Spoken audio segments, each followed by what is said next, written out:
London, June 1816. It was the year without a summer, a season where the sun seemed to have abandoned England entirely. The air outside remained unseasonably cold, and the sky was a perpetual bruise of grey ash. The cramped workroom above the finishing shop in Cheapside smelled of candle wax and thread, the air thick with the exhaustion of 12 seamstresses bent over their work in the dying afternoon light. Lily Brennan sat in the corner nearest the window, her needle moving with the precision that came from 10 years of necessity, her fingers dancing through silk so fine it might have been woven from moonlight itself. At 22, Lily had learned to make herself invisible in ways that had nothing to do with her slender frame or the simple grey dress that marked her station. Society had been making her invisible since the fever took her voice at age 6, leaving behind a silence so complete that most people assumed it had taken her wits as well. They were wrong. Everything they said around her, every cruel word whispered behind fans, every pitying glance that suggested she was half a person, because she could not speak, she heard it all. She simply had no way to answer. What no one in that workroom knew, what no one could have anticipated, was that downstairs in the shop below, a vengeful woman with a title and a fortune was selecting the instrument that would change everything. If stories of love that finds voice in unexpected places move your heart, subscribe now and join us on this journey. You won't want to miss what happens next. Lady Letitia Vane, widow of the late Earl of Winterbourne's uncle, stood in the shop examining bolts of fabric with the expression of someone inspecting particularly unpleasant insects. At 58, she had perfected the art of transforming disappointment into cruelty, and she was very disappointed indeed in her nephew. "I require your finest embroiderer," she announced to the proprietor, a nervous man named Mr. Gibbs, who recognized both title and trouble when they walked through his door together. "The one with the most delicate hand. I have a commission that requires exceptional skill." Mr. Gibbs hesitated. His finest embroiderer was also his most problematic, at least in the eyes of customers who expected their money to buy not just skill, but conversation and proper deference. "My lady, I have several girls who are quite accomplished. Perhaps Miss Sarah or Miss Catherine could assist you." "I asked for your finest, not your most talkative," Lady Letitia said coldly. "Unless you are suggesting that speech is more valuable than skill?" "No, my lady, of course not." Mr. Gibbs wiped his hands on his apron. "It is simply that Miss Brennan, while extraordinarily talented, has certain difficulties that some patrons find disconcerting." "What manner of difficulties?" "She cannot speak, my lady, has been mute since childhood. A fever, I am told." Lady Letitia's expression transformed. Where others might have shown sympathy, her eyes gleamed with something else entirely, something calculating and cold. "Cannot speak at all?" "Not a word, my lady. Communicates through gestures, simple ones. She understands everything said to her, mind you, but cannot respond verbally. Some consider her simple because of it, though I assure you her work is beyond reproach." "Show her to me," Lady Letitia commanded, and there was a note in her voice that Mr. Gibbs could not quite identify, but that made him deeply uneasy nonetheless. Lily looked up from her embroidery when Mr. Gibbs entered the workroom, his face apologetic in a way that always meant trouble.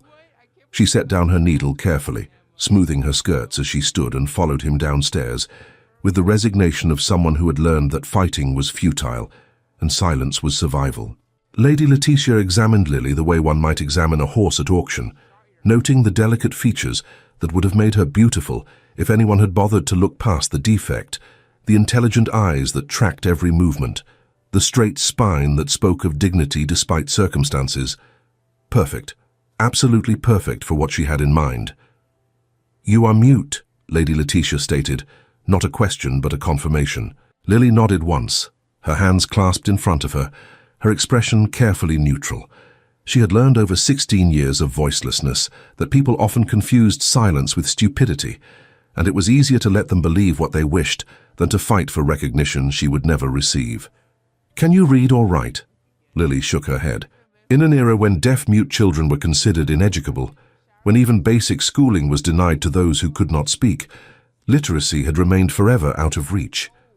Her hands could create beauty in thread, could communicate basic needs through gestures, but words on paper were as foreign to her as Latin or Greek. "Excellent," Lady Letitia murmured, and something in that single word made Lily's skin prickle with warning. "I have a commission for you, girl, special work that requires your particular talents. You will come to Winterbourne House tomorrow at 10 o'clock. Do not be late." She swept from the shop before Lily could even attempt to gesture a question, leaving behind the scent of expensive perfume and something else, something that felt distinctly like danger. That night, in the cramped room she rented above a bakery with 3 other working girls, Lily lay awake wondering what commission could possibly require a mute seamstress specifically. In her experience, wealthy ladies preferred craftswomen who could discuss designs and offer flattering commentary in equal measure. A woman who could only nod or shake her head was generally considered more burden than asset. She could not know that Lady Letitia's commission had nothing whatsoever to do with embroidery and everything to do with revenge. Lord Christopher Vane, 5th Earl of Winterbourne, sat in his library at 11:30 that same evening, trying desperately to focus on the treatise before him and failing utterly. His hands shook with a fine tremor, as they always did when he was agitated, a nervous condition that had plagued him since adolescence, and that his aunt wielded against him with the precision of a military general. "Unfit," she called him, "unstable, unable to manage the responsibilities of your position." Never mind that he had managed the Winterbourne estates for 8 years since inheriting at 23.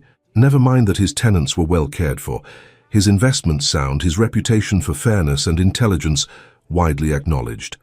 His aunt saw only what she wished to see, the unsteady hands and preference for books over balls, and she had declared him incompetent with the certainty of someone who had never questioned her own judgment. The latest battle in their ongoing war concerned his marriage. Lady Letitia had presented him with no fewer than 7 suitable young ladies over the past 3 years, each more vapid and calculating than the last, each clearly selected for their willingness to be managed by a domineering aunt, rather than for any compatibility with Christopher himself. He had refused them all. "You will marry where I direct," Lady Letitia had announced just last week, her voice carrying the absolute conviction of someone accustomed to obedience, "or I will petition for a commission of lunacy to have you declared unfit to manage the Winterbourne estates. Your trembling hands, your reclusive nature, your refusal to fulfill your social obligations, all of it demonstrates instability." "You have no grounds," Christopher had replied, fighting to keep his voice steady even as his hands betrayed him with their shaking. "I am of sound mind and have managed the estates successfully for years." "I have a physician in my employ who will testify otherwise," she countered smoothly. "A respected man who will state that your nervous condition indicates deep-seated hysteria and madness. Unless you prove yourself capable of fulfilling your duties, including the duty of marriage and producing an heir, I will see you removed from control of everything you hold dear." It was a threat she could potentially make good on. The legal system had broad powers to declare individuals unfit and assign guardians, and Lady Letitia had connections enough to make her accusations heard, if not necessarily believed. The scandal alone would be devastating, freezing his assets and destroying his reputation, even if she ultimately failed. But Christopher had not anticipated what she would do next. The knock on his study door came at precisely 10 o'clock the following morning. Christopher, who had been expecting his solicitor to discuss potential legal defenses against his aunt's threats, was surprised when his butler announced instead that Lady Letitia had arrived with a young woman she claimed was his fiancée. "My what?" Christopher stood so abruptly that his chair scraped against the floor. "Your fiancée, my lord. Lady Letitia insists that you have agreed to marry this young woman and requests your presence in the drawing room immediately." Christopher found his aunt seated like a queen in state, and standing beside her, looking utterly terrified, was a young woman in a simple grey dress who clutched a worn reticule as though it were armor against the world. "Christopher," Lady Letitia said with false warmth, "may I present Miss Lily Brennan, your betrothed? I have taken the liberty of arranging everything. A special license has been procured from the Archbishop, and the ceremony is scheduled for tomorrow at St. George's. You are welcome to thank me for finding you such a suitable bride." "Suitable?" Christopher's voice rose despite his best efforts at control. "Aunt Letitia, I have never met this woman in my life. What possible madness is this?" "No madness at all," his aunt replied coolly. "You refused to choose for yourself, so I chose for you. Miss Brennan is a hard-working girl from respectable circumstances. Well, respectable enough. Her father was a carpenter before his untimely death, and she has been supporting herself through needlework since age 12. Quite admirable, really, for someone of her particular limitations." Limitations? Christopher looked at the young woman properly for the first time and saw intelligence in her eyes despite the fear, saw the way she held herself with dignity despite her obvious distress. "What limitations?"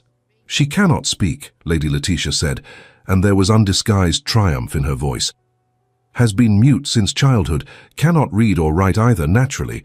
Such education is wasted on those who cannot communicate its benefits. But her needlework is exceptional, I am told, so she is not entirely without value." The cruelty of it struck Christopher like a physical blow. His aunt had found the most vulnerable, most disadvantaged woman she could locate, and was forcing her into a marriage designed to humiliate them both. She expected him to refuse, to create a scandal that would prove his unfitness.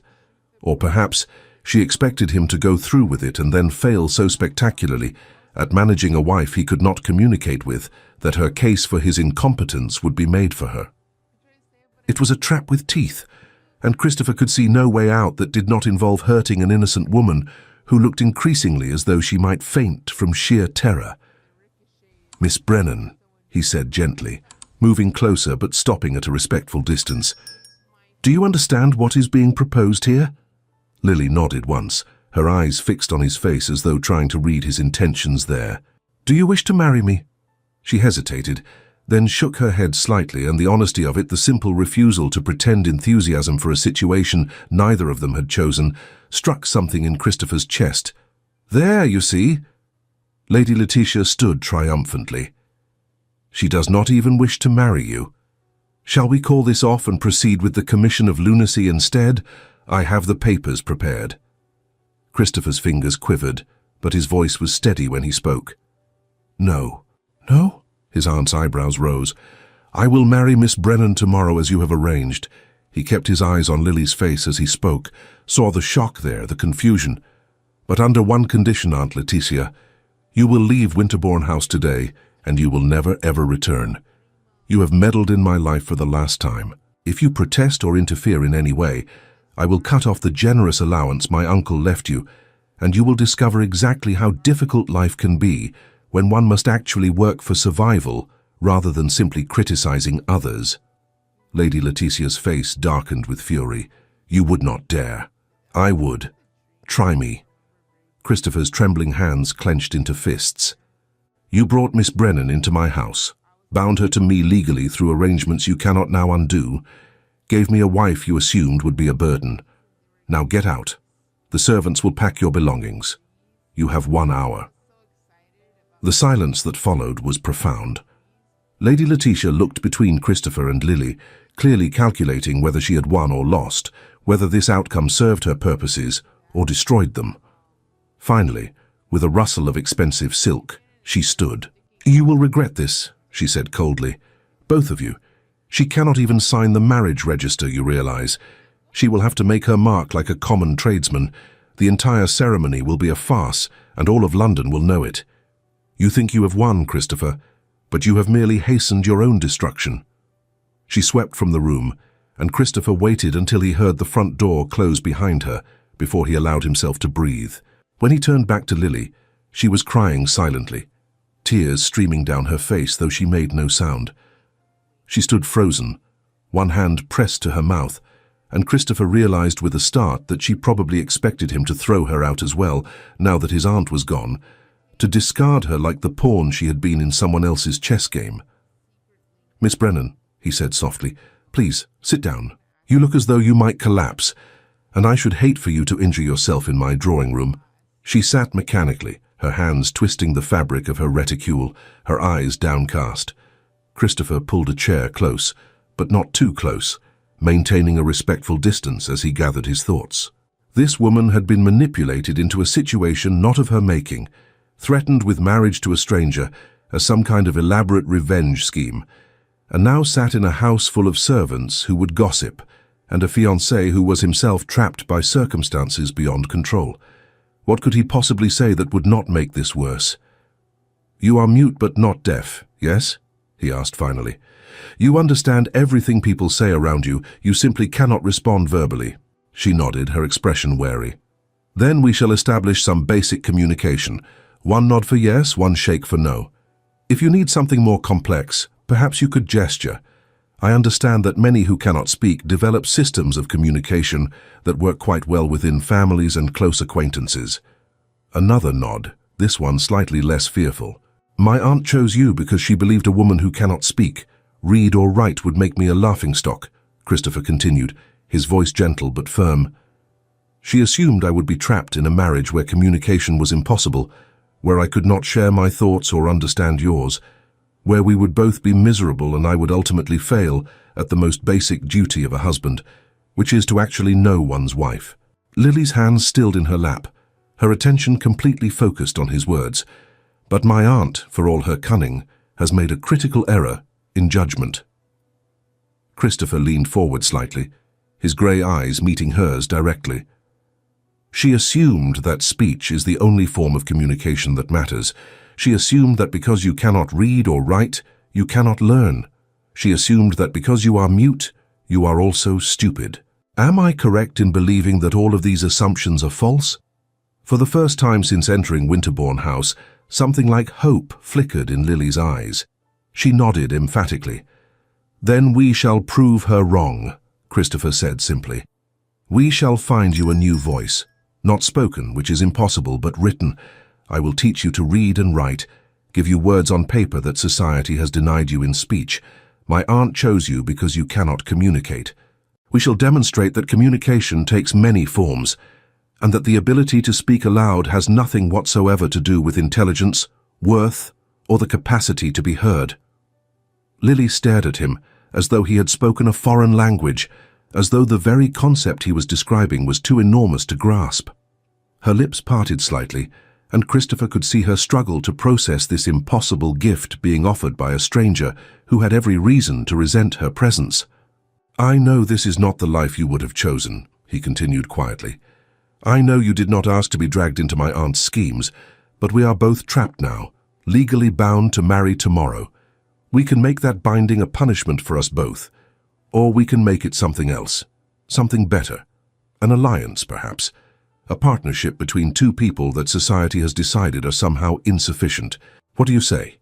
Lily's hands moved in a complex series of gestures that Christopher could not interpret, frustration clear in every movement.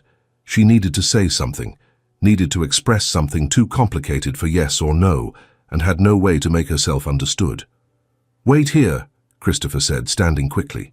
He crossed to his desk and retrieved paper and a pencil, then returned to Lily's side. "Can you draw? Even simple pictures?" She nodded hesitantly. "Then show me what you are trying to say, however you can." Lily took the pencil with trembling fingers, the weight of it unfamiliar, and began to draw. Her hand moved with the same precision she brought to her embroidery, and slowly an image emerged on the paper. Two figures, one clearly male and one female, standing separate. Then the same two figures with a line drawn between them, connecting them. Then question marks surrounding the connected figures.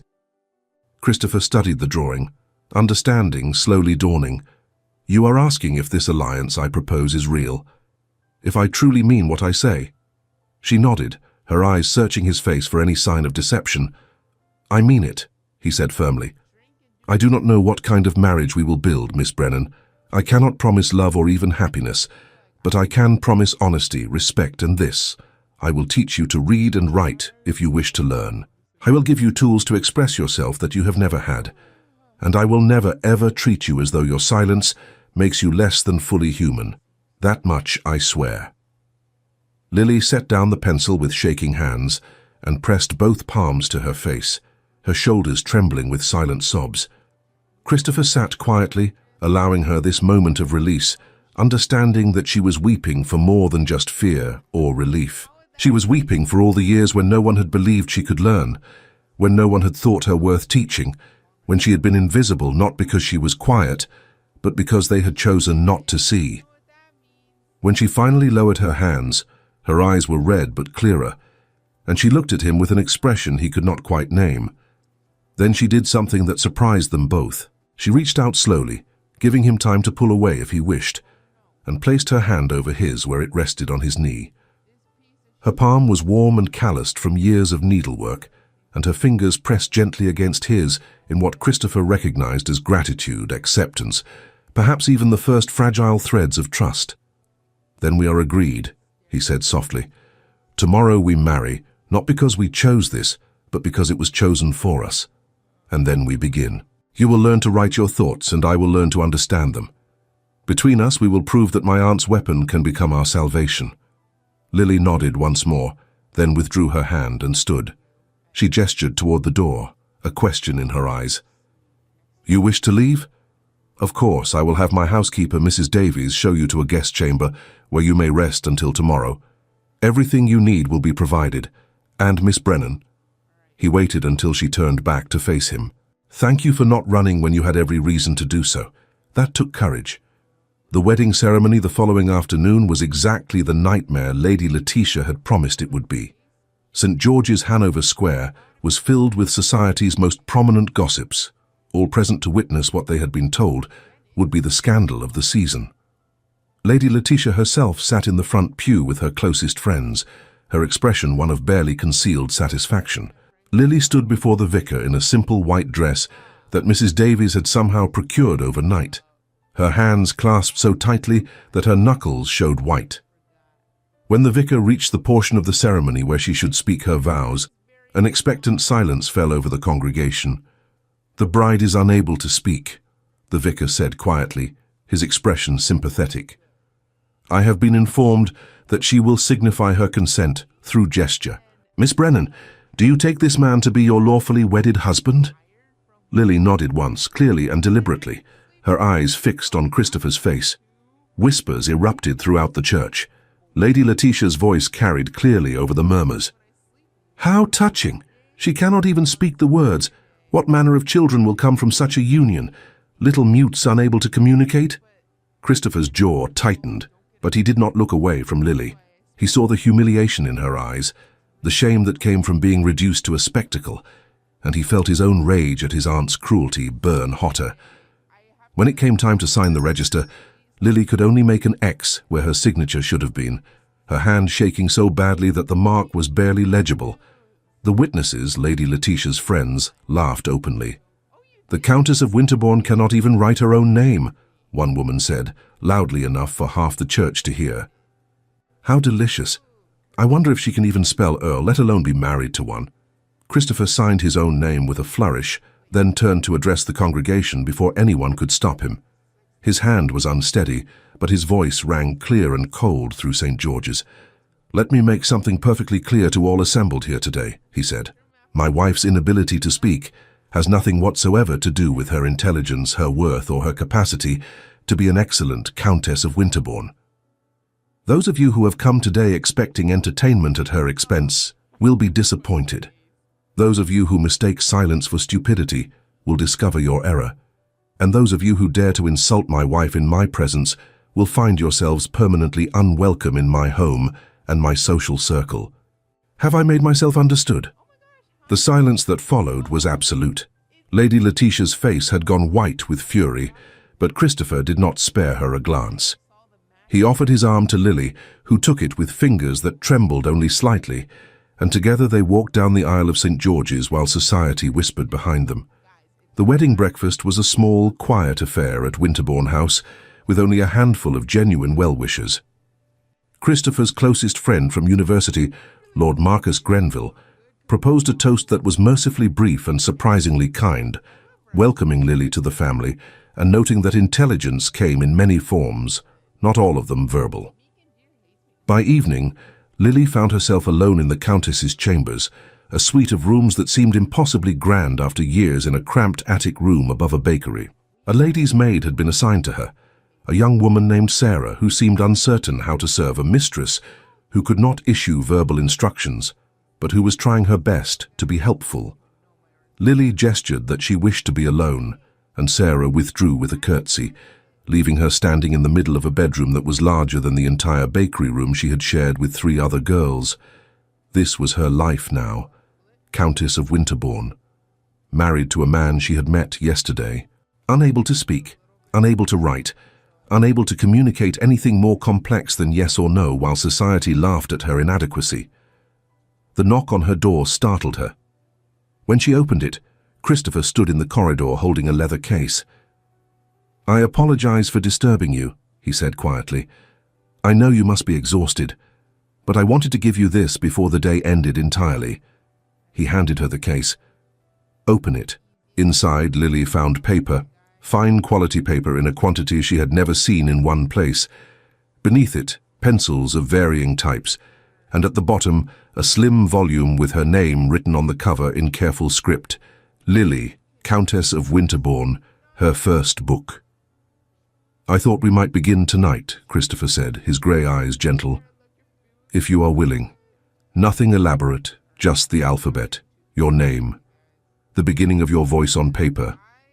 Lily looked down at the case, then back at Christopher, then down again at the impossible gift he had given her.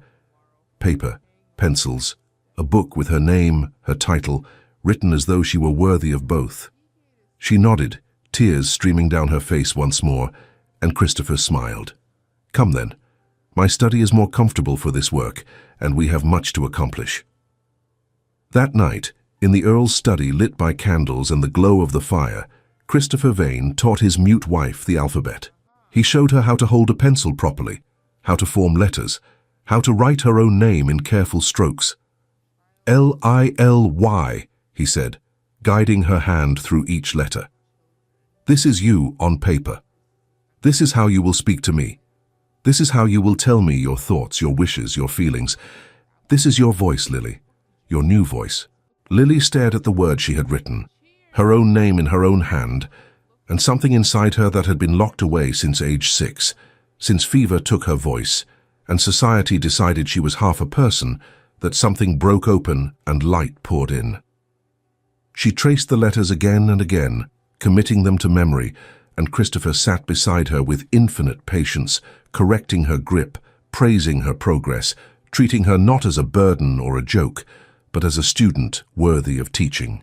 It was near midnight when Lily finally set down her pencil, her hand cramping from the unfamiliar work, her eyes heavy with exhaustion. She had filled 3 pages with nothing but her name, written over and over in increasingly confident script. Christopher gathered the pages carefully. "These are your first words," he said softly, "your first voice on paper. Keep them. They are proof that my aunt was wrong about everything. Sleep now, Lily. Tomorrow we continue." She nodded, too tired for more, and made her way back to the Countess's chambers. But before she slept, she looked once more at the papers she had written, at her name in her own hand, and for the first time since childhood, she felt something that might have been hope. The weeks that followed established a pattern that became the foundation of everything that would come after. Each evening, after Christopher had managed the business of the estates, and Lily had navigated the overwhelming reality of being a countess who could not speak to her own servants, they met in his study for lessons. Christopher proved to be a patient teacher, never showing frustration when Lily struggled with a particularly difficult letter or concept. He started with the alphabet, then moved to simple words, then to basic sentences. Lily learned with a starving hunger, her mind absorbing everything as the summer gave way to a particularly bleak autumn. Outside the windows, the season turned cold and rainy, but inside the study, ink stained Lily's fingers as she conquered the written word. "Your Grace," she wrote one evening 3 weeks after their wedding, the letters still shaky but legible, "the gardens are beautiful today." It was the first complete sentence she had written independently, the first thought of her own expressed on paper, and Christopher felt something in his chest tighten at the simplicity and beauty of it. "They are indeed beautiful," he wrote back beneath her words. "I am glad you noticed them. Do you walk there often?" And so began their correspondence. Lily would leave notes for Christopher throughout the house, small observations and questions written in her increasingly confident hand. He would respond to each one, sometimes with answers, sometimes with questions of his own, building between them a conversation that existed entirely on paper. I saw a robin in the rose garden. It sang even though it was raining. The cook is very kind, but I think she is frustrated that I cannot tell her my preferences. Do you truly not mind that I cannot speak? Most people find it uncomfortable. To this last question, Christopher responded at length. I do not mind at all. In fact, I find our written conversations more genuine than many spoken ones I have endured. People speak to fill silence, often saying nothing of substance. You write only when you have something worth expressing. Your words matter because they are considered chosen with care. There is honesty in your writing that I have rarely encountered in the chatter of ballrooms and drawing rooms. Lily read his response 3 times, then pressed the paper against her chest, as though to absorb his words directly into her heart. Their marriage remained unconsummated. Christopher had been clear from the beginning that he would not force intimacy she did not choose, and Lily was grateful for his restraint, even as she found herself increasingly drawn to him. How could she not be? He spoke to her as an equal, taught her with patience, never made her feel inadequate or burdensome. In a world that had convinced her she was worth less than nothing, he treated her as though she possessed value, but it was more than gratitude that drew her. Christopher himself was far more complex than the reclusive scholar society dismissed. Yes, he preferred books to balls, but his knowledge was vast and fascinating. Yes, his hands shook with a fine tremor, but they were also gentle and careful, guiding her through each lesson with thoughtfulness. And yes, he was awkward in society, but in private he was kind and quietly humorous, making observations that would have made her laugh if she could. One rainy afternoon, a new ritual began. Lily sat by the fire, darning a piece of embroidery, while Christopher sat opposite her, reading aloud from a volume of poetry. The rhythmic sound of his voice and the steady movement of her needle created a quiet domestic harmony that felt deeper than any grand romance. He would pause occasionally to look at her, and she would meet his gaze with a warmth that needed no words. She found herself watching him when he did not know, studying the way he frowned at particularly difficult estate documents, the way he absently ran his fingers through his dark hair when concentrating, the way his grey eyes warmed when she managed a particularly difficult word successfully. Christopher, for his part, was discovering his wife with growing fascination. The woman he had married out of defiance and trapped circumstance was revealing herself to be remarkable in ways he had not anticipated. Her observations, written on paper, were often profound. Her questions demonstrated a keen intelligence that had been given no outlet until now. And her courage, her willingness to keep trying despite years of being told she was ineducable, was humbling. "Why did you agree to marry me?" she wrote one evening 2 months after their wedding. "I could have refused your aunt. Let her petition the commission. Why bind yourself to someone you did not choose?" Christopher considered his response carefully before writing. "Because she chose you specifically to hurt us both. You were meant to be an instrument of her cruelty, evidence of my poor judgment or inability to manage basic responsibilities. The cruelest part of her plan was not just forcing me into an unwanted marriage, but forcing you into one as well. Using another human being as a tool of revenge seemed monstrous to me. I could not allow her to succeed in that, even if the cost was my own comfort or reputation." Lily read his words, then set down her pencil and did something she had never done before. She crossed the study to where Christopher sat, placed her hand gently on his shoulder, and leaned down to kiss his cheek. It was the briefest touch, her lips against his skin for only a moment, but Christopher felt it like a brand. When she pulled back, her eyes were bright with tears, and she returned to her chair without looking at him, picking up her pencil with shaking hands. "Thank you," she wrote simply.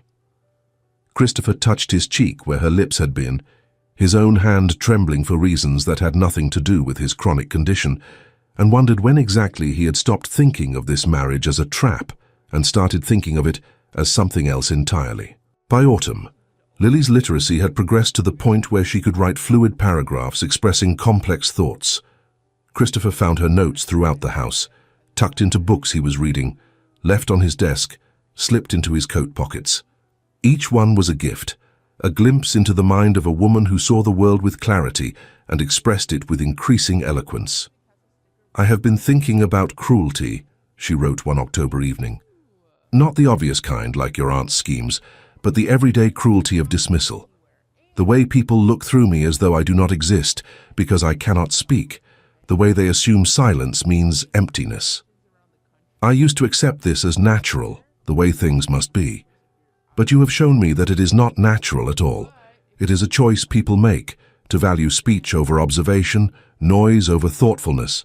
I am grateful to you for teaching me not just to write, but to recognize that their choice to dismiss me says more about them than it does about me. Christopher read her words sitting in his study late at night, and he felt something shift in his chest. This was not gratitude or alliance or partnership. This was something far more dangerous. He was falling in love with his wife's mind, her spirit, her courage. He was falling in love with the voice she had found on paper, with the woman who revealed herself sentence by carefully written sentence. The realization terrified him. Love had not been part of their agreement. Respect, certainly. Kindness, yes. But love made one vulnerable. Love gave another person the power to destroy you. Love was the one thing he had sworn never to risk after watching his own parents' marriage deteriorate into bitter silence. Yet here he was, reading and rereading his wife's letters, treasuring each carefully chosen word, falling deeper with every page. Lily, sitting in her own chambers, was experiencing a parallel revelation. She had written to Christopher about cruelty, but what she had not written, what she was not yet brave enough to put into words, was that she had also been thinking about love. She loved him, loved the patience he brought to teaching her, loved the way he never made her feel inadequate, loved his quiet strength and gentle humor, loved the way his eyes lit up when she mastered something new, loved him with an intensity that frightened her because she had no experience with such feelings and no way to express them except through words on paper. But what if she wrote it and he did not feel the same? What if her love was unwelcome, a burden he had never asked to bear? What if writing, "I love you," destroyed the careful alliance they had built? She could not risk it. So instead, she wrote safer things. Observations about the household, questions about his work, reflections on books he recommended. She wrote everything except the truth that lived in her heart. Neither of them knew that their careful silence was about to be shattered. Lady Letitia had not been idle during the months since her nephew's wedding. She had watched from her exile with growing frustration as Christopher and Lily established their household, as gossip about the mute countess gradually faded from delicious scandal to mere curiosity. This was not the outcome she had intended. She had expected humiliation, failure, evidence that Christopher could not manage even the basic duty of communication with his own wife. Instead, he seemed content, even happy. It was intolerable. Lady Letitia began planning her counterattack with the same precision she had brought to arranging the marriage itself. She needed something that would publicly demonstrate Christopher's poor judgment, that would expose his wife as the burden she was meant to be, that would destroy their quiet contentment and prove once and for all that he was unfit. The opportunity came in the form of a dinner party. Lady Thornbridge, one of society's most prominent hostesses and one of Lady Letitia's closest friends, was hosting an intimate gathering of 20 of London's most influential people. Lady Letitia arranged an invitation for herself and suggested, with false sweetness, that surely it would be appropriate to invite the Earl and Countess of Winterbourne as well. "After all," she said to Lady Thornbridge over tea, "we must make some effort to welcome poor Christopher's unusual bride into society. The girl cannot help her affliction, and it would be cruel to exclude her entirely. A small dinner party among friends seems the perfect opportunity for her to demonstrate she can manage social obligations despite her limitations." Lady Thornbridge, who thrived on subtle cruelty disguised as charity, agreed immediately. The invitation was sent. Christopher recognized the trap instantly when the invitation arrived. His aunt would not invite them to anything unless she had some scheme in mind. But refusing would only fuel gossip that they were hiding, that Lily could not manage even basic social obligations, that their marriage was the disaster Lady Letitia had predicted. "We should go," Lily wrote when he showed her the invitation. "People will talk more if we refuse. I can manage a dinner party without speaking. I have sat silently through far worse." "Are you certain?" Christopher searched her face for any sign of fear. "My aunt will be there. This is some kind of trap, though I cannot yet see what form it will take." Lily's expression was determined as she wrote her response. "I am tired of being afraid. I am tired of hiding. If I am to be Countess of Winterbourne, I should behave as one. We will go together, and whatever trap your aunt has set, we will face it together." Christopher felt a surge of pride so strong it nearly undid him. "Together," he agreed. The dinner party at Lady Thornbridge's Grosvenor Square townhouse was exactly the ordeal Christopher had feared it would be. The 20 guests were carefully selected, each one a prominent gossip or close friend of his aunt's, all of them eager to witness the spectacle of the mute countess attempting to navigate polite society. Lily wore a beautiful gown of deep blue silk that Christopher had commissioned from London's finest modiste, her hair arranged in an elegant style by Sarah, her bearing as dignified as any duchess despite her racing heart. She could not speak, could not contribute to conversation, but she could sit straight, could use her eyes to show attention, could nod at appropriate moments. For the first hour, it almost seemed as though they would survive the evening intact. Lily sat beside Christopher at the long dining table, and while she could not participate in the conversation, she managed to navigate the multiple courses without error, observing everything around her with the quiet attention that had become her signature. Then Lady Letitia struck. "My dear Christopher," she said during the fish course, her voice carrying clearly over the general conversation, "I have been meaning to ask, how does dear Lily manage the household accounts? I imagine mathematics must be quite challenging for someone who only recently learned to write." It was a trap disguised as innocent inquiry. If Christopher answered that Lily did not manage the accounts, it would suggest she was incapable of basic countess duties. If he claimed she did, Lady Letitia would certainly demand proof. "The household accounts are managed quite competently," Christopher replied evenly, "as is everything else at Winterbourne House." "But surely Lily must find it overwhelming," Lady Thornbridge interjected, false sympathy dripping from every word. "Poor dear, unable to communicate with the servants properly, unable to give instructions or corrections. How does she manage?" Lily's fingers tightened on her fork, but she kept her expression neutral. She had endured worse than this. She could endure it again. "My wife communicates perfectly well," Christopher said, his tone cooling dangerously. "The servants understand her needs, and the household runs smoothly." "Through gesture, yes," Lady Letitia said with a tinkling laugh. "How quaint. Rather like training a clever dog, I imagine. Point and nod and hope everyone understands." Several guests gasped at the blatant cruelty, but others laughed, encouraged by their hostess's obvious approval. Christopher's hands clenched so tightly around his knife and fork that his knuckles showed white. But before he could respond, Lady Letitia continued, "Though I must say, I am curious about something else entirely. Christopher, you spend so much time alone with your wife in that study of yours. What on earth do you do there for hours every evening? Surely you do not simply sit in silence." The implication was clear and vicious.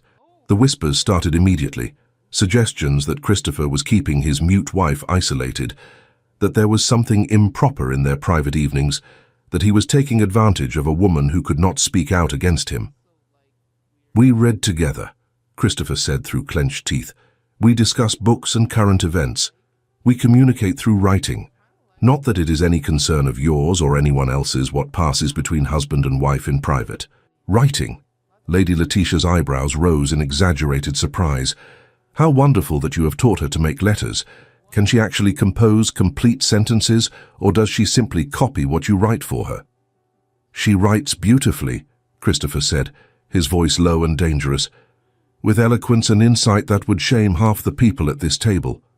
"Oh, Christopher, there is no need for false pride on her behalf," his aunt said with false kindness. "We all understand the limitations. A woman who could not speak, could not read, who supported herself with menial labor, suddenly married to an earl. It must be overwhelming for the poor thing. No one expects her to have genuine accomplishments." Lily set down her fork carefully, her face burning with humiliation. Around her she could feel the judgment, the pity mixed with contempt, the assumption that she was indeed a clever dog being trained to perform tricks rather than a person with thoughts and feelings and worth. She had written to Christopher about everyday cruelty, but this was different. This was intentional, wielded like a weapon, designed to strip away every bit of dignity she had struggled to build. And the worst part was that she had no way to defend herself, no way to prove that she was more than they believed. Christopher was preparing to stand, to end this dinner party, and remove them both from this nest of vipers, when Lady Letitia delivered her killing blow. "In fact," his aunt said, reaching into her reticule with theatrical flair, "I have brought something that I thought might interest everyone. A little glimpse into the private correspondence of the Earl and Countess of Winterbourne." She produced a sheaf of papers, and Christopher felt his blood run cold. "How did you get those?" he demanded, half rising from his seat. "Your servants are not all as loyal as you might hope," Lady Letitia said sweetly, "and when presented with enough coin, they are quite willing to share interesting little discoveries. These, for example, are letters between you and your wife. Or rather, your attempts to teach her to string words together. Shall I read some aloud? I thought our fellow guests might enjoy the touching simplicity of it all." "You will not," Christopher said, his voice shaking with rage. "Those are private. You have no right." "Oh, but I think I do," his aunt replied. "After all, what better way to demonstrate your wife's true capabilities than to share her own words?" And before Christopher could stop her, Lady Letitia began to read. "Your Grace, the gardens are beautiful today." Lady Letitia's voice dripped with mockery. How profound, how poetic. Surely such eloquence rivals Shakespeare himself. Several guests laughed. Lily felt each laugh like a physical blow. Lady Letitia continued, reading through the letters with dramatic emphasis on every simple phrase, every grammatical error, every earnest expression that had been private and was now being exposed to ridicule. "I saw a robin in the rose garden. It sang even though it was raining." More laughter. "Touching, is it not? The deep philosophical observations of a woman barely literate." She read on, and with each letter, Lily felt herself shrinking, disappearing, becoming once again the invisible, mute girl that society had always believed her to be. Then Lady Letitia reached one of Christopher's letters, and her tone changed. "Oh, but listen to this," she said. Christopher writes, "I find our written conversations more genuine than many spoken ones I have endured. Your words matter because they are considered, chosen with care." How sweet, how patronizing.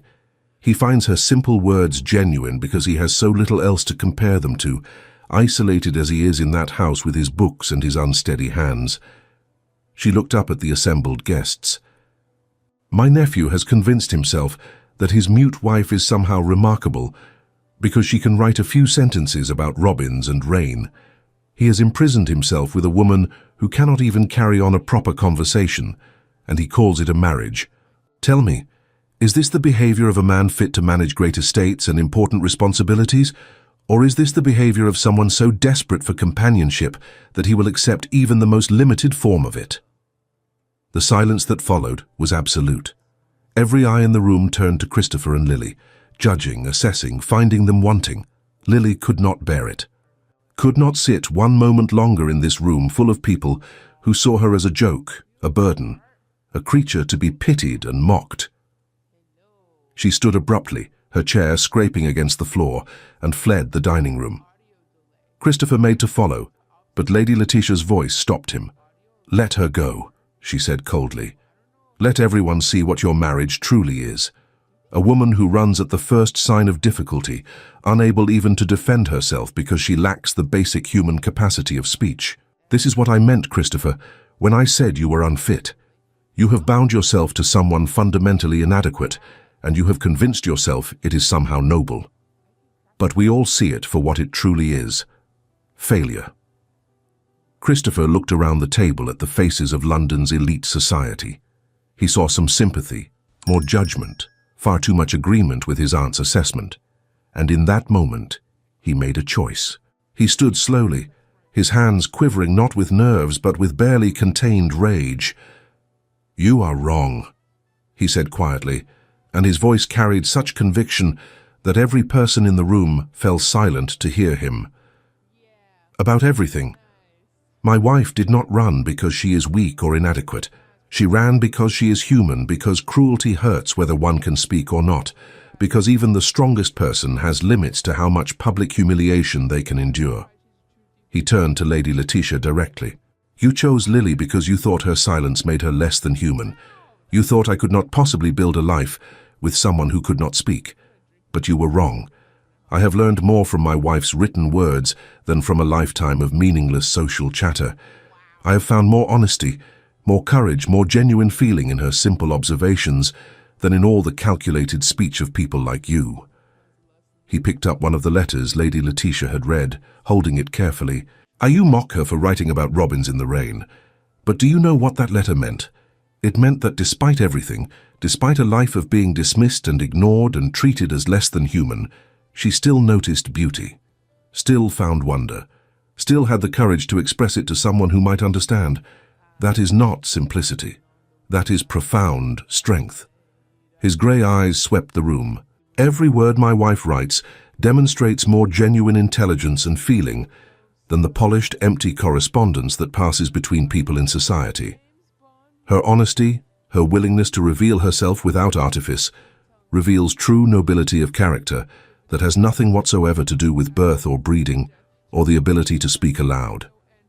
He looked directly at his aunt. You chose Lily to humiliate me, but you gave me a wife of remarkable courage and heart. I am proud to be married to her, prouder than I have ever been of any association in my entire life. Lady Letitia stood, fury written in every line of her body. You choose this mute nothing over family, over your position in society, over everything you were born to? Yes, Christopher said without hesitation. Over everything you value because she possesses something you lack entirely, genuine humanity. Now get out, all of you. This dinner party is over. And Aunt Letitia, if you ever attempt to hurt my wife again, I will use every resource at my disposal to destroy you socially and financially in any way I can. He did not wait for responses. He turned and left the dining room, leaving behind a table full of shocked guests and one very furious aunt. He found Lily in their carriage outside, curled into herself, crying silently in the darkness. When he climbed in beside her, she flinched, clearly expecting anger or blame. Instead, Christopher took her hand gently in his. I am so sorry, he said quietly. I should have refused the invitation. I should have protected you from her cruelty. This is my fault. Lily shook her head violently, but she had no paper, no pencil, no way to tell him that it was not his fault that she had chosen to go, that she knew the risks. Come, Christopher said gently. Let us go home. We can talk there properly with paper and ink and all the words you need. The ride back to Winterbourne House was silent, except for the sound of hooves on cobblestones and Lily's occasional quiet sobs. Christopher held her hand the entire way, his thumb moving gently across her knuckles in a rhythm that slowly calmed her shaking. Once home, Christopher led Lily directly to his study.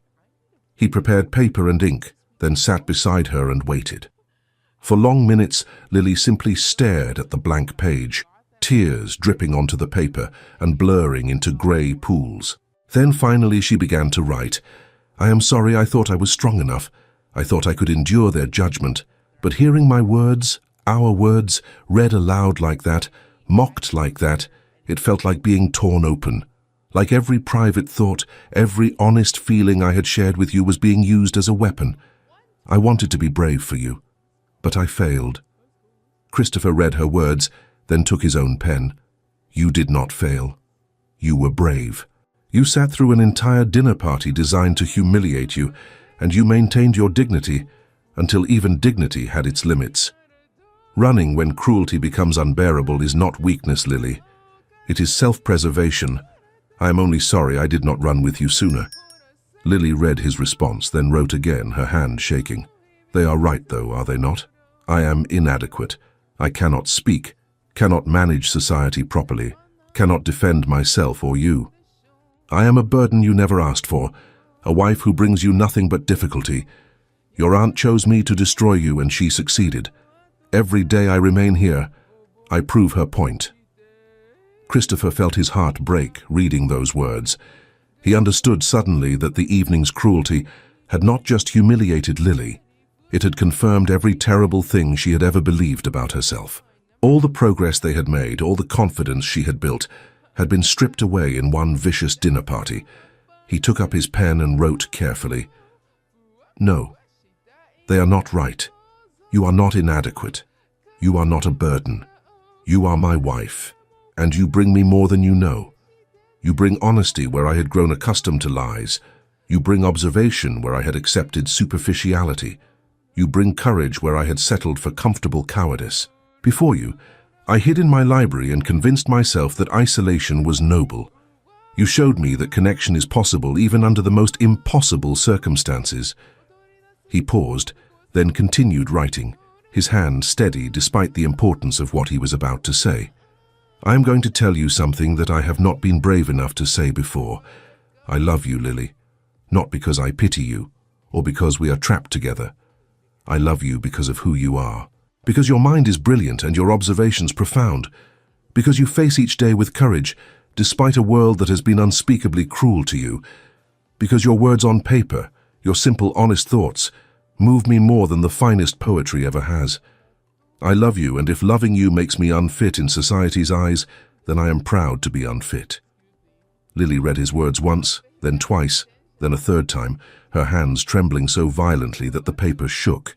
She looked up at Christopher, her eyes wide with shock and something that might have been joy, and then she was crying again, but differently this time, with the release of something long held back.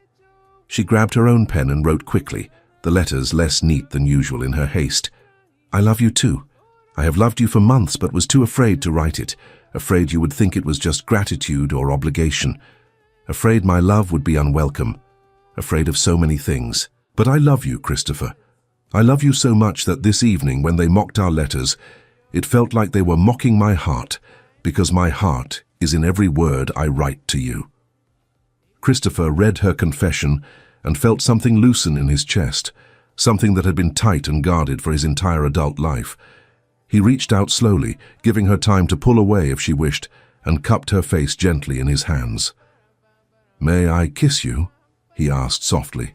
Lily nodded, her eyes never leaving his, and Christopher leaned forward and kissed her with all the tenderness and passion that had been building between them for months.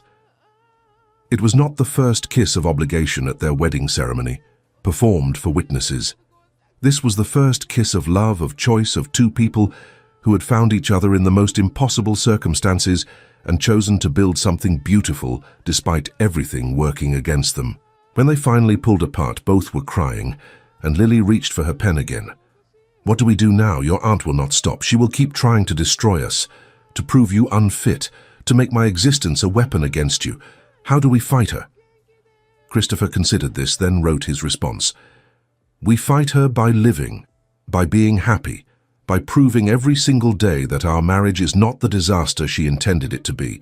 And more than that, I think it is time I stopped hiding, time I stopped pretending that my aunt's opinion matters more than the truth. I am going to do what I should have done months ago. I am going to make our case publicly, expose her schemes, and force society to see you as I see you." "How?" Lily wrote. "Lady Pemberton's ball," Christopher wrote. "3 weeks from now, the season's most prominent gathering. I will speak publicly about my aunt's machinations, about how she deliberately chose you to humiliate us both, about her forgeries and schemes and cruelty. I will expose everything before hundreds of witnesses, and I will ask you to stand beside me while I do it, to show them that you are not ashamed, not broken, not defeated. Will you do that with me?" Lily stared at the words, fear and courage warring in her expression. Then she picked up her pen. "I will stand beside you, always. Even though I am terrified, even though they will stare and judge and whisper, I will stand beside you because I love you, and because hiding has only ever made things worse. We will face them together." Christopher felt a surge of love so strong it nearly overwhelmed him. He pulled Lily into his arms, holding her close, feeling her heart beat against his chest. "Together," he murmured against her hair. "Always together." But even as they held each other, even as they planned their public vindication, neither of them knew that Lily was about to make a choice that would nearly destroy everything they had built.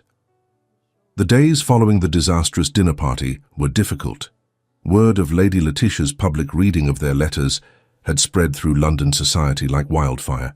Some people expressed sympathy for Lily's humiliation, but others agreed with Lady Letitia's assessment that the mute countess was a burden her husband had foolishly taken on. Lily felt the weight of judgment everywhere she went.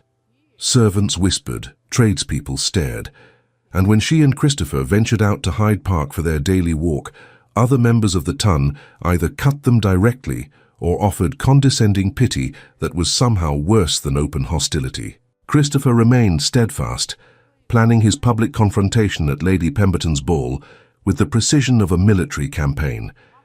He gathered evidence of his aunt's manipulations, secured testimony from the Seamstress proprietor about Lily's true history before their marriage, prepared a speech that would lay bare every scheme and cruelty. But it was Lily who was struggling most. Each night she wrote to Christopher, and each night he responded, their paper courtship continuing even as their physical intimacy deepened.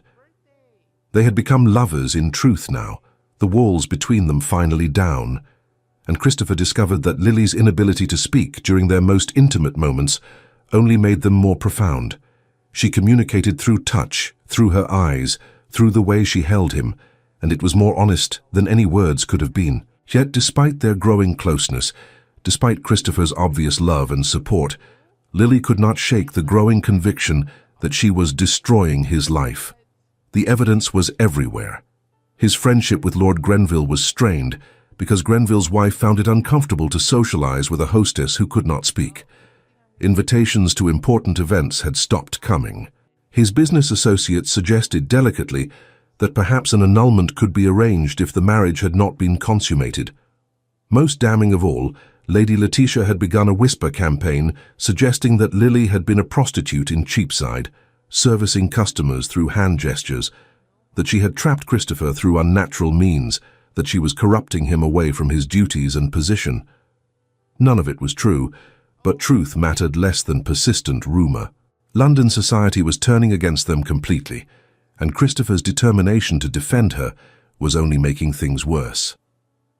One evening, 3 days before Lady Pemberton's ball, Lily sat in her chambers, reading a letter Christopher had written to her that afternoon. In it, he detailed his plans for the ball, his certainty that exposing Lady Letitia would vindicate them both, his love and pride in Lily's courage. And reading his words, Lily realized with terrible clarity what she had to do. She loved Christopher too much to destroy his life. He deserved better than a wife who brought him nothing but scandal and difficulty. He deserved a partner who could stand beside him in society, who could manage his household properly, who could bear him children without the fear that they might inherit her condition. He would never leave her. His sense of honor would not permit it. But if she left him, if she released him from their marriage, then he could claim he had been deceived or manipulated. He could seek an annulment. He could rebuild his reputation and find a proper wife who would be an asset rather than a burden. It would break her heart. But loving someone meant wanting what was best for them, even when it cost you everything. Lily pulled out fresh paper and began to write. Her hands shook, and tears blurred her vision, but she forced herself to continue. This letter needed to be perfect, needed to make Christopher understand why she was doing this, needed to release him with grace and love. She wrote slowly, "My dearest Christopher, by the time you read this, I will be gone. Please do not try to find me. Please do not blame yourself. This is my choice made freely, because I love you too much to continue destroying everything you have built." She explained everything. How each day she remained, his reputation suffered more. How society would never accept their marriage. How he deserved a wife who could truly be a countess, not a mute girl playing at nobility. How much she loved him, and how much that love required her to let him go. "You saved me," she wrote. "You gave me a voice when I had none. You gave me worth when I believed I had none. You gave me love when I thought myself unlovable. I will carry that gift for the rest of my life. But the final gift I can give you is freedom. Freedom from a wife who can only hurt you. Freedom to find the life you deserve. Freedom from your aunt's cruelty. She signed the letter simply Lily and left it on his desk in the study where they had shared so many evenings together. Then she packed a small bag with her few possessions, the clothes she had brought from Cheapside and some of the simpler dresses Christopher had bought her. She left behind all the jewelry, all the fine things, everything that marked her as Countess of Winterbourne. She was returning to what she had been before, a seamstress who could support herself through needlework if she could find employment. She left Winterbourne House just before dawn, while the servants were still sleeping and Christopher was in his chambers. She walked through the streets of Mayfair as the city woke around her, carrying her bag and her breaking heart, believing she was doing the right thing, even as every step away from him felt like dying. She did not know that Christopher would wake an hour later, go to his study to prepare final notes for the ball, and find her letter waiting. Christopher read Lily's farewell letter 3 times, his hands trembling so violently that the paper rattled. Then he dropped it on his desk and ran. He checked her chambers first, finding them empty. Her everyday dress is gone, but all her fine things carefully left behind. He questioned the servants frantically, learning that no one had seen her leave, that she must have slipped out before the household stirred. He grabbed his coat and ran out into the dawn-lit streets of London, searching wildly, his mind racing.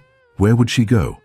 Back to Cheapside, to the seamstress shop where she had worked, to some other part of the city where she could disappear. He ran until his lungs burned and his legs ached, checking streets and shops, asking anyone he passed if they had seen a young woman walking alone with a traveling bag. Most looked at him as though he were mad, this Earl running through London at dawn in a state of obvious desperation. Finally, exhausted and despairing, Christopher returned to Winterbourne House. He sat in his study, Lily's letter in his hands, and felt the full weight of what he had almost lost. She thought she was a burden, thought she was destroying his life, thought loving him meant leaving him. She was wrong about all of it. Christopher had spent his entire life being told what he should want, who he should be, how he should live. His aunt had controlled him. Society had judged him. Everyone had expected him to fit into a role he had never chosen, and he had accepted it, had hidden in his library and convinced himself that isolation was noble rather than cowardly. Then Lily had come into his life, not by choice but by force, and she had shown him what true courage looked like. She faced each day despite a world that dismissed her. She learned despite being told she was ineducable. She loved despite having every reason to protect her heart. She was the bravest person he had ever known, and he would be damned if he let her sacrifice herself for him. Christopher returned to Lily's letter, reading it again with new understanding. She had written about giving him freedom, about releasing him from a burden. But what she did not understand was that she was not a burden. She was the first real thing he had ever had in his life of performance and pretense. He would find her. He would bring her home, and he would prove to her, to his aunt, to all of London society, that their marriage was not a disaster, but a triumph. But first, he needed help. Christopher sent urgent messages to Lord Grenville, to his solicitor, to trusted servants. He needed to find Lily before she disappeared completely, and he needed to prepare for the ball that was now only 2 days away. Because Christopher had realized something important. Lily's sacrifice, her belief that leaving would save him, came from the same place as all her doubts. It came from society's constant message that she was worthless, that silence made her less than human, that she could never be enough. The only way to truly save her was to destroy that message completely, to prove publicly, undeniably, that society's judgment was wrong, to vindicate not just himself, but her, to make London see her worth even if she could not yet see it herself. Lord Grenville arrived within the hour, his expression concerned. "What has happened?" he asked, taking in Christopher's disheveled appearance and obvious distress. "Lily has left me," Christopher said flatly. "She believes she is destroying my life, and that leaving is the only way to save me from my aunt's schemes and society's judgment." "Where has she gone?" "I do not know. I searched Cheapside, the seamstress shop where she worked, everywhere I could think of. She has simply disappeared." Christopher ran his hands through his hair. "Marcus, I need your help. I need to find her before the ball. I need her beside me when I expose my aunt's schemes. But more than that, I need to prove to her that she is not a burden, that I love her, that our marriage is the best thing that has ever happened to me. Grenville studied his friend carefully. You truly love her. More than I knew it was possible to love anyone, Christopher admitted. She thinks she is worthless because she cannot speak. But she is extraordinary, Marcus. Her mind, her courage, her heart, everything about her. And I will not let her throw away her life because society is too blind to see it. Then we will find her, Grenville said firmly, and we will make society see. Tell me what you need. For the next day and a half, Christopher and his allies searched London while simultaneously preparing for the ball. Grenville used his connections to check coaching inns and hiring houses. Christopher's solicitor investigated whether Lily had sought employment under her maiden name.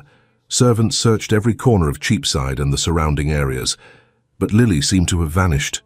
Christopher was beginning to despair when, the morning of Lady Pemberton's ball, a breathless servant arrived at Winterbourne House with news. My lord, we found her. She is staying in a boarding house in Cheapside, using the name Miss Brennan. The landlady says she has been looking for seamstress work, but has not yet found employment. Christopher felt relief so profound it nearly buckled his knees. Take me there, now. The boarding house was a shabby building above a butcher shop, the kind of place where working women rented rooms by the week and shared facilities. Christopher took the stairs 2 at a time, his heart pounding, until he reached the door the landlady had indicated. He knocked. For a long moment, there was no answer. Then the door opened slowly, and Lily stood there, her eyes red from crying, her simple dress rumpled from sleeping in it, her hair falling loose around her shoulders. When she saw Christopher, her expression crumpled. She tried to close the door, but he put his hand against it gently. Please, he said quietly, please let me in. Please listen to what I have to say. Lily hesitated, then stepped back, allowing him to enter the tiny room that was barely large enough for a bed and a chair. There was no desk, no paper, no way for them to communicate the way they usually did. Christopher did not care. He dropped to his knees in front of her, taking her hands in his. Do not leave, he said, his voice breaking. Please, Lily, do not leave. You are not a burden. You are not destroying my life. You are the only genuine, honest, brave thing in my entire world.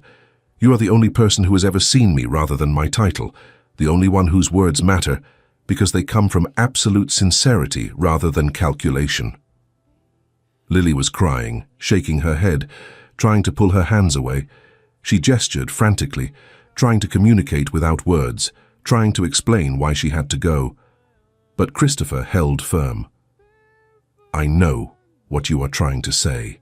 You think society's judgment is correct. You think you are inadequate. You think loving me means setting me free. But you are wrong, Lily. Society is wrong. My aunt is wrong. Everyone who has ever made you feel worthless is wrong. He pulled a folded paper from his pocket. I have been preparing to expose my aunt's schemes at Lady Pemberton's ball tonight. I have evidence of her manipulations, testimony about your true character, a speech that will vindicate us both before London's elite. But I realize now that none of that matters if you are not beside me. He stood, still holding her hands. I need you there, Lily. Not because I cannot do this without you, but because this is not just about me. This is about proving that you have worth, that your voice matters even though it exists on paper rather than in speech, that society's cruel dismissal of you is fundamentally wrong. Please come home. Please stand with me. Please let me fight for us. Lily was sobbing now, her whole body shaking. She pulled one hand free and gestured to the door to the world outside, trying to show him all the reasons why this was impossible. I know they will judge us, Christopher said softly. I know it will be difficult. I know my aunt will try to destroy us, but I would rather lose everything, my position, my fortune, my place in society, every single thing I was born to, than lose you. You are what matters, Lily. Not them, not their approval. You. He waited, his heart in his throat while Lily struggled with herself. He could see the war in her eyes, love fighting with fear, hope battling despair. Finally, she pulled her other hand free from his. For a moment, Christopher thought she was going to push him away, to insist that he leave without her. Instead, she cupped his face in both hands, just as he had done to her that night in his study, and nodded. Once, firmly. A yes that carried the weight of every fear she was choosing to face. Christopher pulled her into his arms, holding her so tightly that he could feel her heart beating against his. "Thank you," he whispered. "Thank you for being brave enough to try again. Thank you for not giving up on us." They stayed like that for a long time, two people who should never have found each other, clinging together in a shabby boarding house room and choosing love over fear. Finally, Christopher pulled back enough to look at her face. "We need to go home. We need to prepare for tonight. Are you ready?" Lily nodded again, and this time there was something in her expression that Christopher had never seen before. Not just courage, not just love, but determination. She had tried running. She had tried sacrifice. Now she would try fighting. Together they returned to Winterbourne House. Christopher immediately sent word to Grenville that Lily had been found and to proceed with all preparations for the evening. Sarah helped Lily bathe and dress, choosing a gown of deep burgundy silk that made her look like a queen despite her silence. As evening approached, Christopher met Lily in his study. There was paper and ink laid out, and they sat together one last time before the battle. "Are you frightened?" he wrote. "Terrified," Lily wrote back. "But I am tired of running. Tired of believing I am worthless. Tired of letting your aunt win. If we are going to fall, let us fall together fighting rather than separately hiding." Christopher smiled at her words. "We are not going to fall. We are going to prove them all wrong, together." They wrote back and forth for another hour, Christopher explaining exactly what he planned to say, Lily adding her own observations and thoughts. It became a collaboration, their final private conversation before everything became public. When it was time to leave for Lady Pemberton's ball, Christopher offered Lily his arm. She took it, her fingers trembling only slightly, and together they walked out to their carriage. "No matter what happens tonight," Christopher said as they settled into their seats, "I want you to know that I am proud of you. Proud to be your husband. Proud that you chose to stand with me despite every reason to run." Lily could not respond verbally, but she leaned her head against his shoulder, and her hand found his in the darkness of the carriage, their fingers intertwining. They arrived at Lady Pemberton's Grosvenor Square mansion to find it ablaze with lights, carriages lined up for half a block, London's elite gathering for the season's most anticipated ball. Christopher felt Lily's hand tighten on his arm as they entered, felt her fear and determination in equal measure. Lady Pemberton greeted them with barely concealed surprise. Clearly she had not expected them to attend after the recent scandals. "Lord Winterbourne, Lady Winterbourne, how lovely to see you." "The pleasure is ours," Christopher said smoothly. "I wonder if I might beg a favor. I have a brief announcement to make to your assembled guests. Nothing too lengthy, but it is rather important." Lady Pemberton's eyes gleamed with anticipation of scandal. "Of course, my lord. The orchestra is just finishing this set. You may address everyone from the top of the grand staircase." Christopher led Lily through the crowded ballroom, aware of every eye following them, every whisper that rippled in their wake. He could feel Lily trembling beside him, but she kept her head high, her expression composed. They climbed the sweeping stairs to the landing that overlooked the ballroom, and Christopher signaled for silence. Gradually, the crowd quieted, hundreds of faces turning upward to see what the scandalous Earl of Winterbourne could possibly have to say. Christopher saw his aunt in the crowd, her expression triumphant. She thought he was about to announce an annulment, thought he was finally admitting defeat. She was wrong. "Ladies and gentlemen," Christopher began, his voice carrying clearly through the sudden silence, "I apologize for interrupting your evening, but there is a matter that requires immediate address, and I can think of no better venue than this gathering to set the record straight." He paused, making sure he had everyone's attention. Beside him, Lily stood perfectly still, her eyes fixed on the crowd below. "My marriage to Lady Winterbourne has been the subject of considerable gossip and speculation. Much of that gossip has been deliberately seeded by my aunt, Lady Letitia Vane, who sits among you tonight." A ripple of shock ran through the crowd. Lady Letitia's face darkened with fury. Christopher continued, his voice steady despite his racing heart. "My aunt arranged my marriage to Lily not out of any desire for my happiness, but as an act of revenge. She selected Lily specifically because Lily cannot speak, because she came from humble circumstances, because my aunt believed that binding me to a woman society considers inferior would prove my unfitness to manage my estates and position.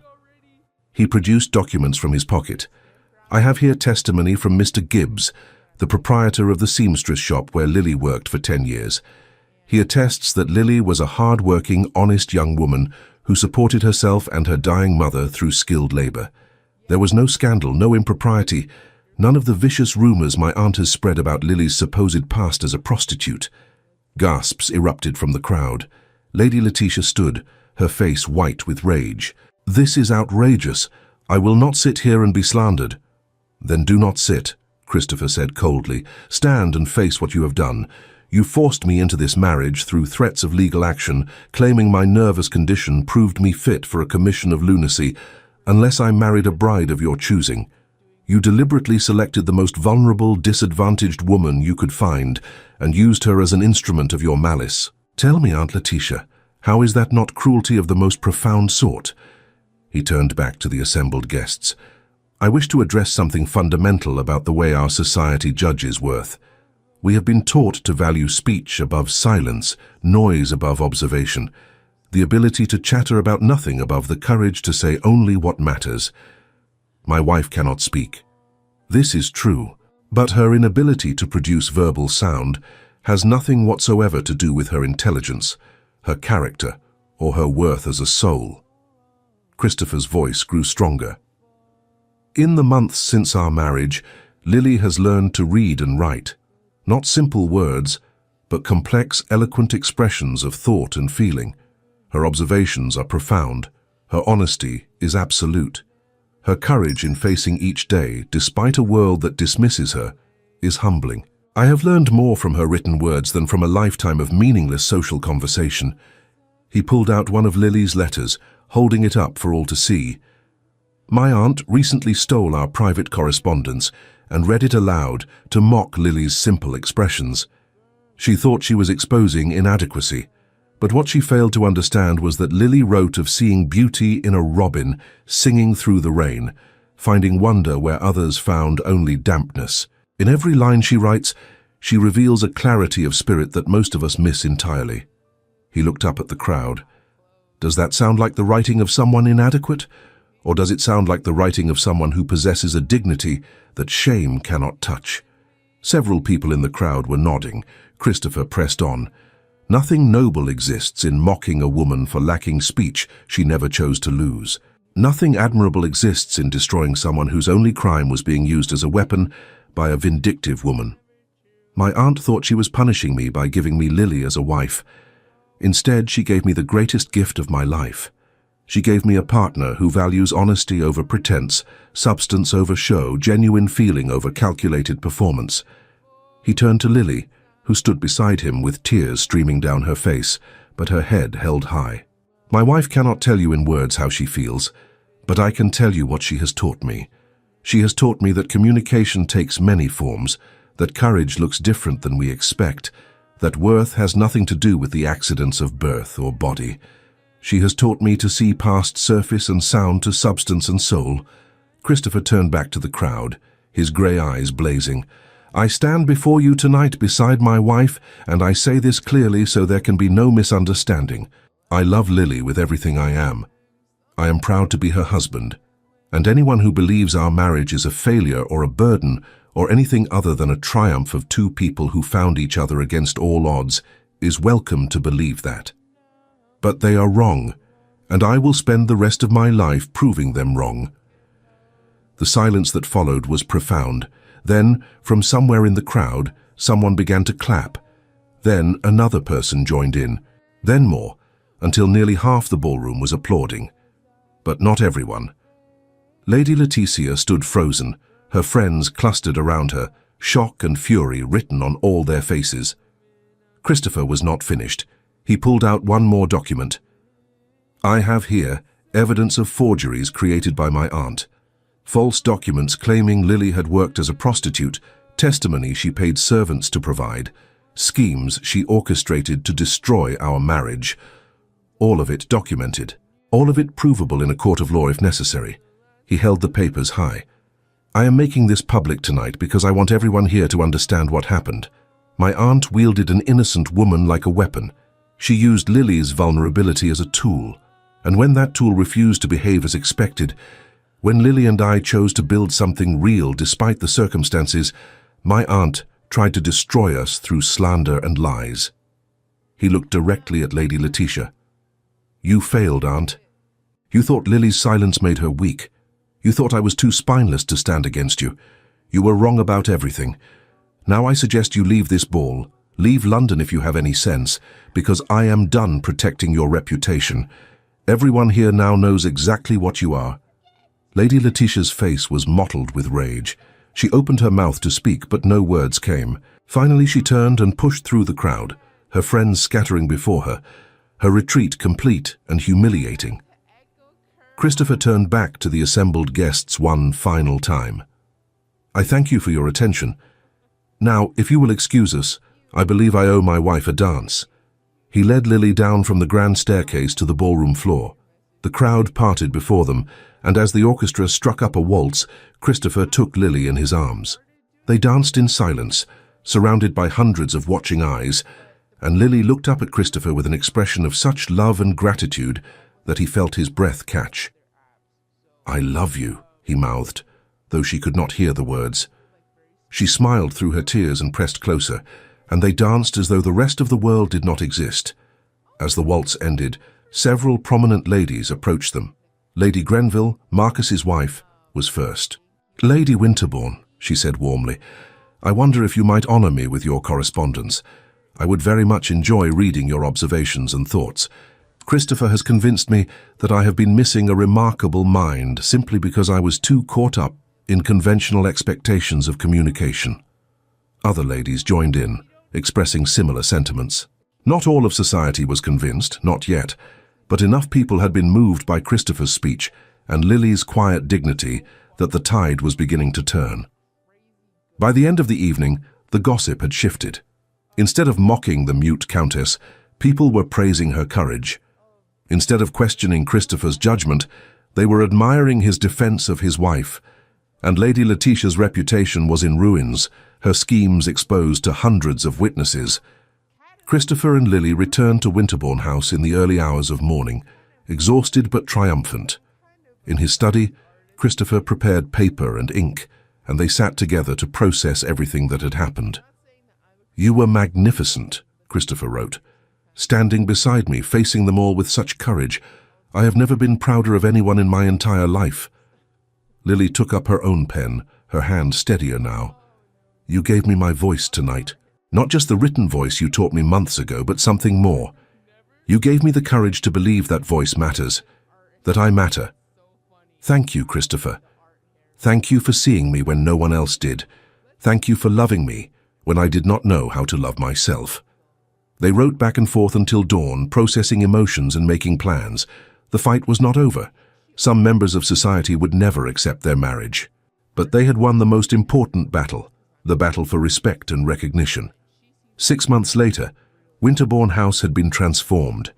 The East Wing, previously used for storage, had been converted into a school where deaf and mute children came 3 afternoons a week to learn reading and writing from the Countess of Winterbourne. Lily had discovered a passion for teaching that rivaled Christopher's love of scholarship. She understood intimately what it meant to be denied education, to be considered ineducable, and she brought patience and encouragement to her students that made them blossom. Her teaching methods were being adopted by other schools across England. Christopher had published a treatise titled Education as Universal Right Regardless of Physical Limitation that had become foundational to the reform movement. Together they had become advocates for deaf education, using their position and influence to create change. Their marriage had evolved into a complete partnership. They still wrote letters to each other daily, tucking notes into unexpected places throughout the house. But they had also developed their own private language, versed in both the spoken word and the language of hands, creating a tapestry of communication that required no voice at all. They studied existing methods and expanded upon natural gestures, building a bridge between their worlds. On a quiet spring afternoon, Lily sat in Christopher's study, writing a letter to their unborn child, while Christopher read over her shoulder, his hand resting gently on her visibly pregnant stomach. "My dearest child," Lily wrote in confident, elegant script, "you will be born into privilege I never knew. But I hope your father and I can teach you that true worth has nothing to do with birth or title or ability to speak aloud. Judge people by their hearts, their courage, their capacity for genuine feeling, and you will find treasures in unexpected places, just as your father found me and I found him." She paused, considering her next words carefully. "Some of us speak with voices, some speak with hands, some speak with written words, but all deserve to be heard, to be valued, to be seen as fully human regardless of how we communicate. This is the most important lesson we can teach you." Christopher read her words, tears gathering in his eyes. "That is beautiful," he murmured, kissing the top of her head. "Our child will be so fortunate to have you as a mother." Lily smiled and added one more line. "I sign this letter with love from your mother, Lily Vane, Countess of Winterbourne, who learned that sometimes the most powerful voice is the one that speaks from the heart rather than the mouth." Christopher took up his own pen and wrote beneath her words, "And from your father, who learned that true communication requires listening with more than ears, that worth has nothing to do with sound, and that love can be found in the most impossible circumstances if one is brave enough to look." They sat together in comfortable silence, the afternoon sun streaming through the windows of the study where their relationship had first begun, with alphabet lessons and hope. Outside, children's laughter drifted from the school in the East Wing. Somewhere in London, Lady Letitia lived in bitter exile, her schemes forgotten, her influence gone. But in Winterbourne House, where a mute seamstress had once stood terrified and ashamed, there was now warmth, love, and the quiet triumph of two people who had refused to accept society's judgment. Lily looked up at Christopher, her brown eyes full of love, and mouthed three words she could never speak aloud but that he understood perfectly. "I love you." Christopher smiled and wrote one final note, pressing it into her hand. "You gave me voice through your silence, sight through your observation, courage through your example. You are my wife, my partner, my greatest blessing. Today and always, you are loved." Lily read the note and pressed it against her heart, just as she had done with that first alphabet lesson months ago. Some voices speak through words, some through action, and some through the profound courage of two people choosing love despite everything working against them. Their children would grow up versed in both the spoken word and the silent language of signs.